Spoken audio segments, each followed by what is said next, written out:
Hello guys, it's me Rahan Afridi. Welcome to my another কট থেকে মনে পড়লো গাইস, আজ যদি আমি অভিমান করে টিকটক, হোয়াটসঅ্যাপ, ইমো, ইউটিউব এগুলা থেকে দূরে সরে না যেতাম গাইস, আমি আপনাদেরকে দেখাতে পারতাম how can I survive in jail in this situation.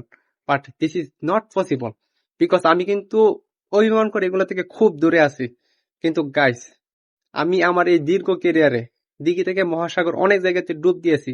আমি টিকটক করেছি। তো আমি যখন আমার কেরিয়ারের দিকে তাকাই, আমি এতটুকু বলতে পারি গাইস, আমার এতটুকু অভিমান করার অধিকার আমার আছে। কিন্তু আপনারা গাইস কখনো কি বলছেন রায়হান আফ্রিদি ভাইয়া তুমি আমাদের মধ্যে ফিরে আসো? বলো নাই গাইস। কিন্তু দিন শেষে আজ আমাকে কট খাইতে হইলো গাইস। আজকে আমার হাউন আঙ্কেল নাই বিদায় পই পই করে হিসাব রাখতে হবে কে দুঃসময় বাসে ছিল, কে নাই। গাইস এগুলার বিচার হবে এই বাংলার মাটিতে ইনশাআল্লাহ। আর তোমরা যারা আছো তোমরা দেখবা গাইস,